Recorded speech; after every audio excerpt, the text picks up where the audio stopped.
All right, let's get right into it. The transfer rumor mill is absolutely on fire right now, and things are heating up for a wild summer.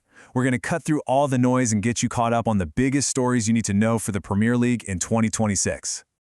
And I mean, it is moving fast. You've got clubs all trying to get the upper hand, agents are on the phone 24/7, and it feels like we're on the brink of a major shakeup, not just in England, but across all of Europe.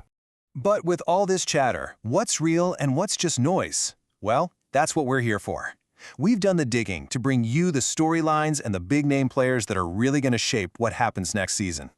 Okay, first up, let's talk about the engine room. Because right now, it seems like every single top club is desperate to control the middle of the park. It's become a real battleground. So just take a look at this. You've got Adam Wharton and Carlos Baleba, both young, exciting talents, and both heavily linked to Manchester United.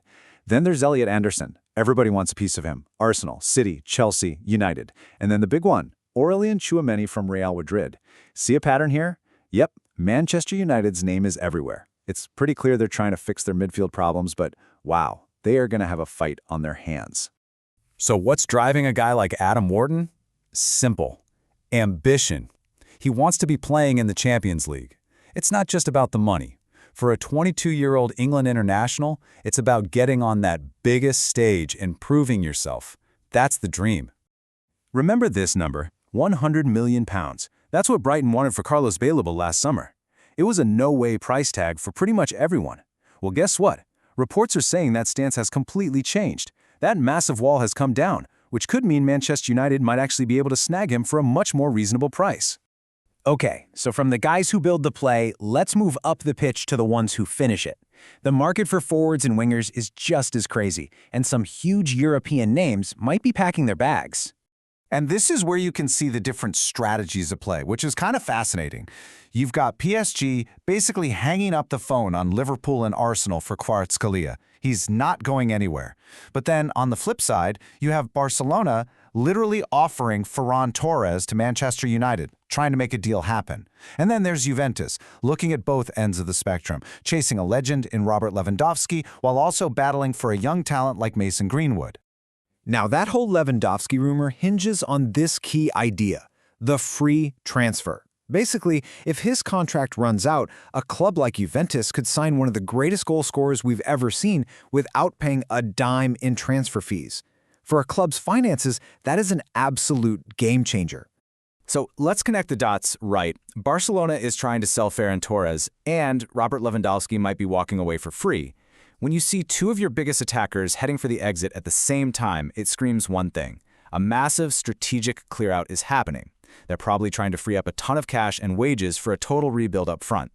You know, it's not just the players. Some of the most dramatic moves this summer might be happening on the sidelines. The futures of the managers, the guys calling the shots, are just as up in the air. And that, of course, brings us back to Manchester United. For all their aggressive moves in the player market, they've hit a huge snag in finding a new manager. And this could be the one thing that undermines everything else they're trying to do. So here's how it all fell apart for them.